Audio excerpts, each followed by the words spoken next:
건국대학교 부총장을 지낸 유태영 장로님의 기도 인생이라는 책에 보면은 이런 내용이 나옵니다.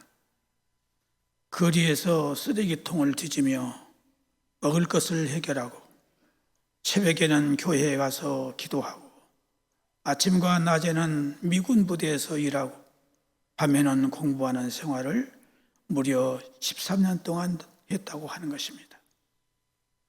그런데 이렇게 가난하고 바쁘고 고달픈 생활을 하면서도 매일 쓰는 일기에 단 하루도 빼놓지 않고 쓴 말이 있는데, 그 말은 감사합니다 라고 하는 말이었다고 합니다. 새벽에 기도하러 갈 수 있는 것도 감사하고, 일할 수 있는 것도 감사하고, 공부할 수 있는 것도 감사하고, 죽지 않고 살아있어서 미래를 계획할 수 있는 것도 감사했다 하는 것입니다. 그러면서 이렇게 고백합니다. 서울에서 내가 보낸 나의 시간은 대장간에서 연장이 만들어지는 과정과 같다고 생각을 했다. 뜨거운 숯불을 더욱 뜨겁게 불모질하여 녹슨 쇳조각을 빨갛게 달고 채망치로 때리고 구부리고 펴서 낫이나 호미를 만드는 대장간처럼 하나님은 쇳조각과도 같은 나를 날렵한 호미나 낫을 만드시기 위해 뜨거운 불같은 시련을 주신 것이다. 하나님의 연장이 된다는 생각에 나는 얼마나 감사했는지 모른다. 하나님, 저를 더 뜨겁게 달궈 주십시오. 더 두들겨 주십시오. 가난했지만 늘 감사할 수 있었던 내가 받은 이 복을 다른 사람들도 기도를 통해 알 수 있기를 바란다. 돈 많이 벌고 건강하고 출세하는 것이 복이 아니라 가난하고 천대받는 고난 속에서도 진심으로 감사하는 마음이 우러나오는 것이야말로 기도를 통해 얻은 최고의 복이다. 이런 말을 했습니다. 유 장로님은 어려운 환경 가운데서도 풍성한 감사를 드린 분이었고, 그 감사를 통해 더 큰 하나님의 은총을 체험한 큰 믿음의 사람이었습니다. 첫째로 감사는 하나님을 기쁘시게 하는, 그리고 영화롭게 하는 것입니다. 감사는 믿음이라는 나무에 맺는 열매 중에 하나님이 기뻐하시는 소중한 열매입니다. 믿음의 사람은 감사할 줄 아는 사람입니다. 하나님은 우리 성도들이 불평과 원망을 버리고 감사하는 자로 살기를 원하십니다. 데살로니가전서 5장 16절에서 18절에 항상 기뻐하라, 쉬지 말고 기도하라, 범사에 감사하라, 이것이 그리스도 예수 안에서 너희를 향하신 하나님의 뜻이니라 했습니다. 하나님은 선민 이스라엘 백성에게 감사의 사람이 되도록 가르치기 위해서 두 가지 감사절을 지키라고 말씀하셨습니다. 맥주 감사와 추수 감사입니다. 출애굽기 23장 16절에 보면은 맥주절을 지키라, 이는 내가 수고하여 밭에 뿌린 것에 첫 열매를 거두미니라. 여기 맥주는 보리의 수확을 의미합니다. 보리의 첫 열매를 하나님께 드리는 절기가 맥주 감사절입니다. 또 출애굽기 34장 22절에 77절 곧 맥주의 소실절을 지키고 세말에는 수장절을 지키라. 수장절 즉 추수절 감사는 1년 동안 하나님께서 베풀어 주신 추수의 열매를 감사하며 드리는 예배입니다. 수장절, 초막절이라고도 하고 장막절이라고도 하고 성막절이라고 불리는 이 절기로 과거 광야 40년 동안 하나님의 돌보시는 은혜를 잊지 않고 감사하는 절기이기도 하는 것입니다. 1874년부터 1877년까지 3년에 걸친 극심한 가뭄으로 미국 동부의 미네소타주는 그야말로 죽음의 땅으로 변해버렸습니다. 설상가상으로 엄청난 수의 메뚜기 떼까지 몰려와서 가뭄 속에서 겨우 살아남은 농작물마저 갉아먹는 최악의 상황에 처하게 되었습니다. 농가들은 물론 주 전체가 대공황 사태에 빠져들었습니다. 주민들을 더욱 힘들게 했던 것은 미래에 대한 두려움이었습니다. 이러한 극심한 상황을 목전에 두고 1877년 4월 27일 필스버리 주지사의 연설은 주민들의 마음을 감동시켰습니다. 우리에게는 아직 희망이 있습니다. 하나님께서 이런 시련을 통해 반드시 더 좋은 것을 주실 것입니다. 비록 농사는 망쳤지만 건강하게 살아있는 것을 감사하고 고통의 날인 오늘을 감사의 날로 정한 뒤 한 목소리로 하나님께 감사 기도를 드립시다. 이 미네소타 주민들은 주지사의 간곡한 호소를 받아들여서 가정과 교회의 크고 작은 모임에서 한결같이 감사 기도를 드렸습니다. 이날 이들이 합심하여 드린 기도는 목숨을 걸고 하나님께 드린 간절한 기도였습니다. 그런데 정말 그날 이후 믿기 어려운 기적이 일어났습니다. 들판을 가득 메웠던 메뚜기 떼들이 일제히 사라져버렸고 메말랐던 대지의 단비가 촉촉히 내리기 시작했습니다. 그들은 입을 모아 하나님이 자신들의 감사 기도를 들으시고 내려주신 축복이라고 기뻐했습니다. 아무리 어려운 상황을 만나도 범사에 감사하는 신앙으로 하나님을 기쁘시게 하는 믿음의 성도들이 될 수 있기를 바랍니다. 라고 그는 주민들을 격려했습니다. 여러분, 감사는 영육간에 우리를 살게 하고 강건한 복이 임하게 하는 것입니다. 이스라엘 백성들을 애굽의 속박에서 건져주시고 수많은 기사와 이적을 통해 먹고 마시고 입을 것을 공급해 주시고 위험에서 보호해 주시고 대적을 막아주시고 친히 그들과 함께 하시면서 돌보아 주셨습니다.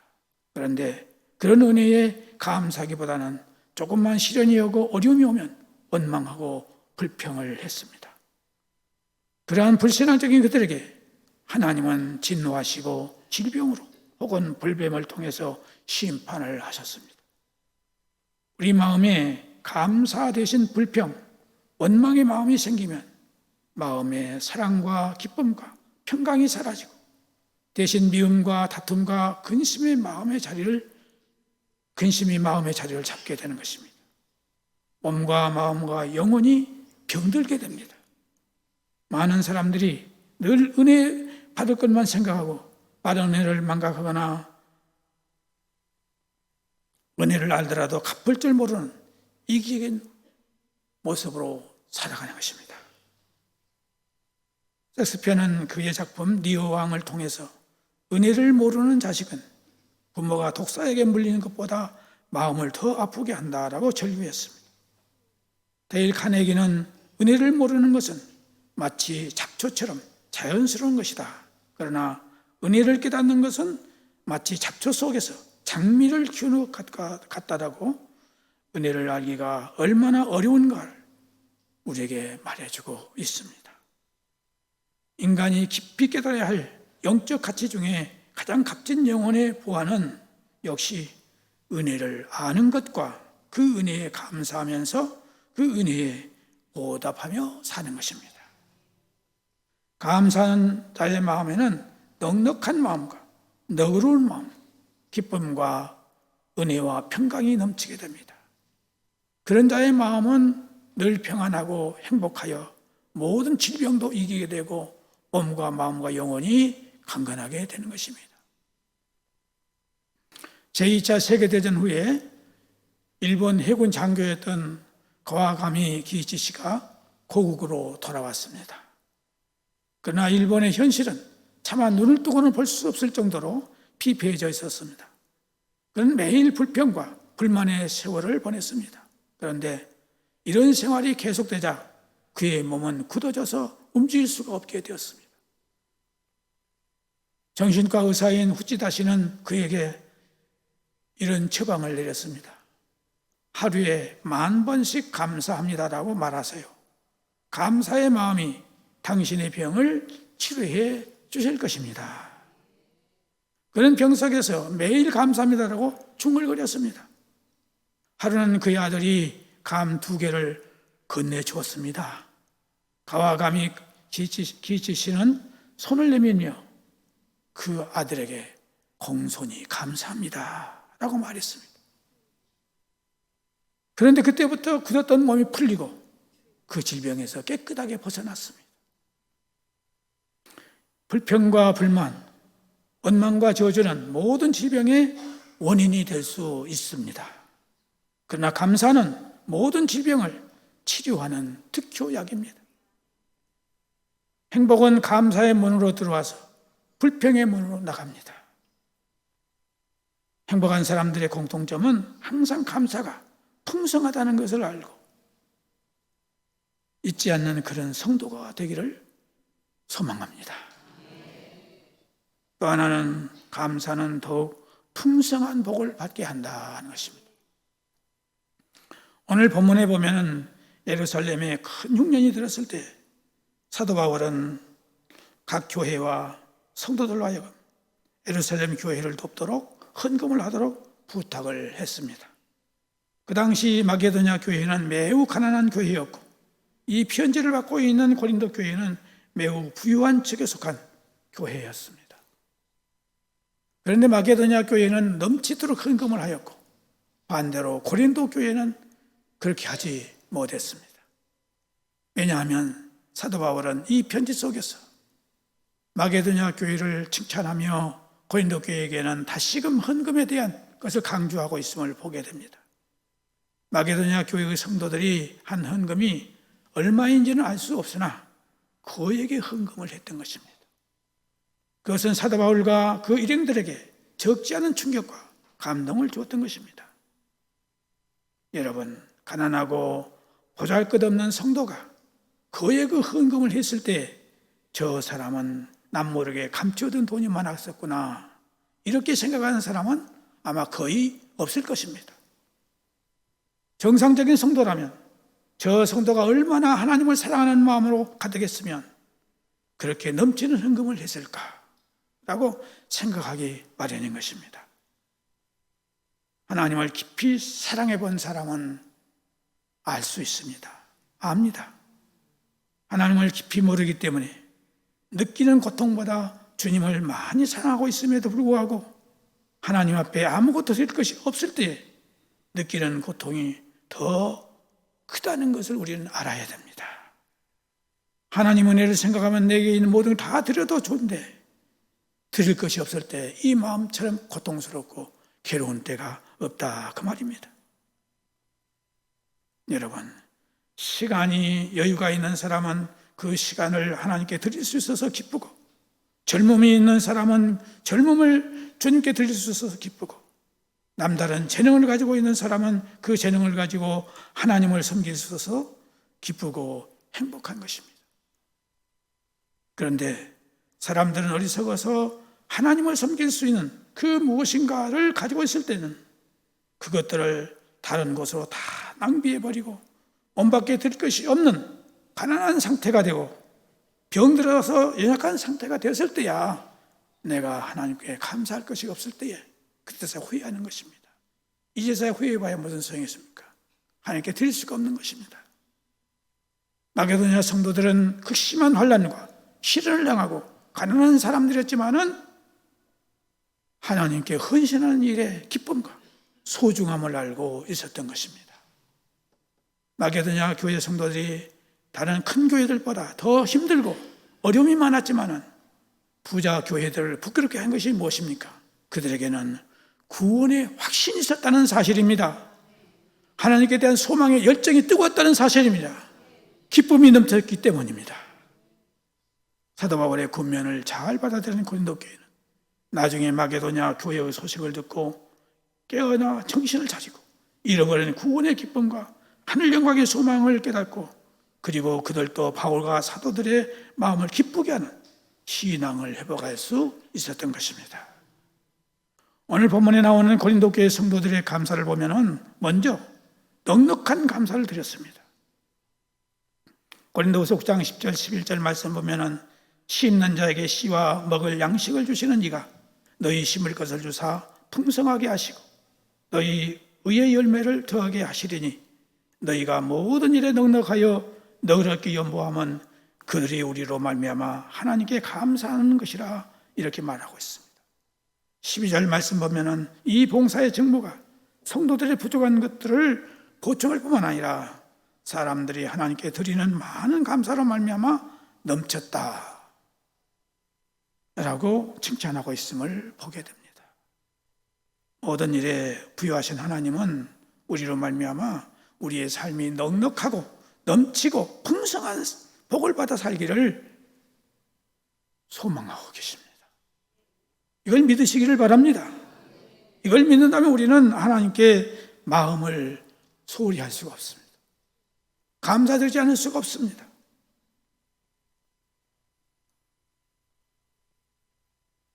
모든 일에 부여하신 하나님은 우리로 말미암아 넉넉하고 넘치는 풍성한 복을 주시고 또 넉넉히 감사할 수 있는 환경을 주실 것입니다. 성도 여러분, 감사는 은혜의 온도계와 같습니다. 감사가 넘치면 은혜도 넘치고 감사가 줄면 은혜도 줄어듭니다. 감사의 기초가 흔들리지 않으면 어떤 상황에도 살아갈 수 있습니다. 감사 중에 감사는 무엇입니까? 죄와 허물로 멸망하여 지옥에 갈 수밖에 없는 나를 살려주게 십자가에서 죽으신 예수 그리스도의 구속의 은혜를 깨닫는 것입니다.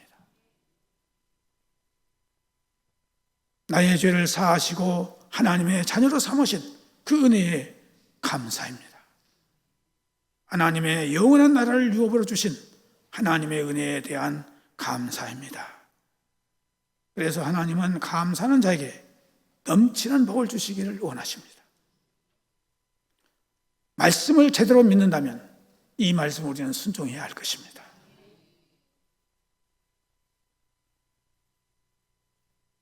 여러분, 진정한 감사의 가치는 즐겨내는 데 있습니다. 기쁨으로 내는 데 있습니다.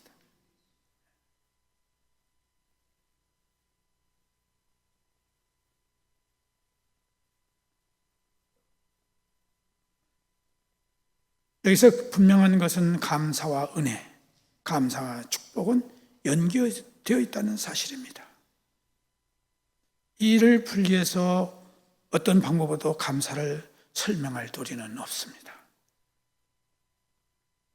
말할 수 없는 은사는 말할 수 없는 은혜를 깨닫게 하고 말할 수 없는 축복은 말할 수 없는 감사로 말미암아 오는 것입니다. 이것이 바로 즐겨내는 감사요. 그렇게 감사하는 자는 드리면서 행복한 마음을 갖게 되는 것입니다. 바울은 고린도후서 9장 7절에서 각각 그 마음에 정한 대로 할 것이요 인색함으로나 억지로 하지 말지니 하나님은 즐겨내는 자를 사랑하시느니라 했습니다.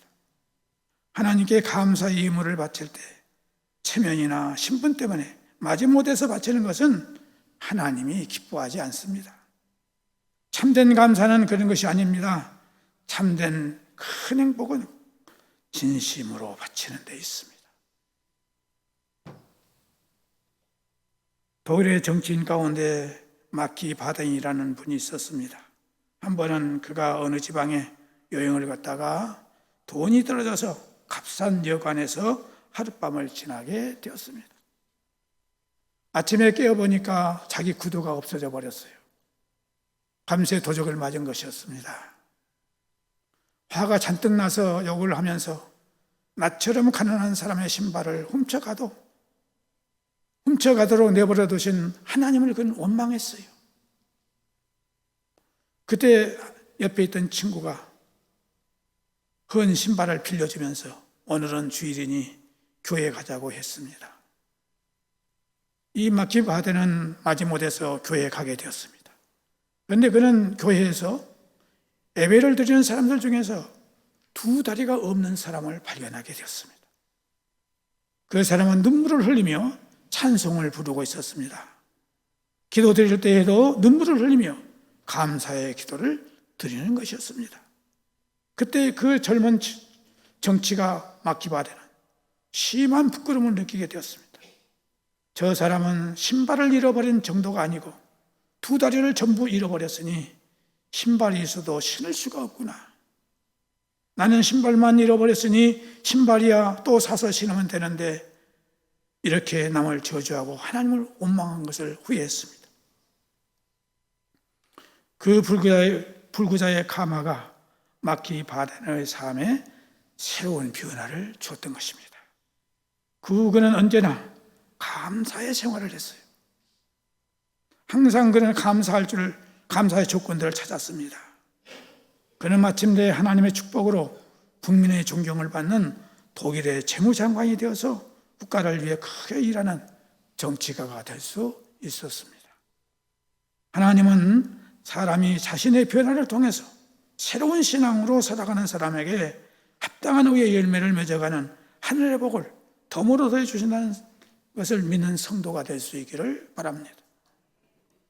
감사를 넘치게 하는 자들에게 넘치는 축복으로 함께 하시는 좋으신 우리의 아버지를 찬양합니다. 성도 여러분, 감사는 하나님을 기쁘시게 하고 하나님을 영화롭게 하는 길입니다. 감사는 영육 안에 내가 살고 강건한 복을 임하게 하는 그런 지름길입니다. 감사는 더욱 풍성한 복을 받게 합니다. 감사는 우리의 삶을 행복하게 만드는 복의 다림질을 믿으시기를 바랍니다. 우리 모두 범사에 감사하는 믿음으로 하나님을 기쁘게 하심으로 넘치는 복을 받고 하나님께 영광 돌리는 성도들이 될 수 있기를 다시 오실 우리 예수님의 이름으로 축복합니다. 기도하겠습니다. 하나님 아버지, 우리가 다음 주에 추수감사주일을 앞에 놓고 그동안 하나님 아버지께서 우리에게 주신 은혜를 진정으로 감사히 느끼고 감사하면서 살기를 원하는 마음을 다짐했습니다. 모든 범사에 진정한 감사의 마음을 가질 수 있도록 성령의 충만하신 은혜가 임하게 하여 주옵소서. 예수님의 이름으로 기도드리옵나이다. 아멘.